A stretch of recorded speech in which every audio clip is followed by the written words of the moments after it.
Raisul Wasaaraha Jamhuuriyadda Federaalka Soomaaliya mudane Xasan Cali Kheyre ayaa soo gaaray caasimadda waddanka Mareykanka ee Washington DC. Waxa uu yimid shir sanadle ah shir sanad kasta dhaca oo looga hadlo arrimaha maaliyadda maaragtay qabato bangiga adduunka iyo IMF-ta. waxaa safarkiisa ku weheliya golaha wasiirada wasiirka qorsheynta qaranka iyo wasiirka maaliyadda.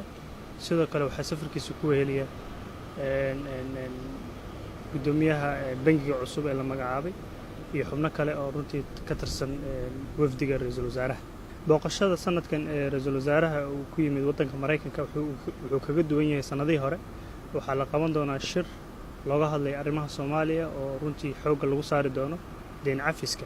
Raisul Wasaaraha sidoo kale intuu joogo waddanka Mareykanka wuxuu la qaadan doonaa kulamo kala duwan laamaha iyo hay'adaha waddankan Mareykanka oo runtii ay ka wada hadli doonaan xiriirka labada waddan hadday noqoto arrimaha dhaqaalaha, hadday noqoto arrimaha amniga, hadday noqoto arrimaha siyaasadda iyo xiriir wanaagga labada waddan ee u dhexeeya waddanka Mareykanka iyo waddanka Soomaaliya. sidoo kale Raisul Wasaaruhu wuxuu ka jeedin doonaa khudbad maaragtay adduunka dhan iskaga yimaado sanadkan uu ka noqon doono soo jeediyaha qayb ka mid ah soo jeediyaasha ama madaxda soo jeedin doona khudbado ama khudbado runtii wax ku ola oo rajaynayno intuu joogo Raisul Wasaaraha.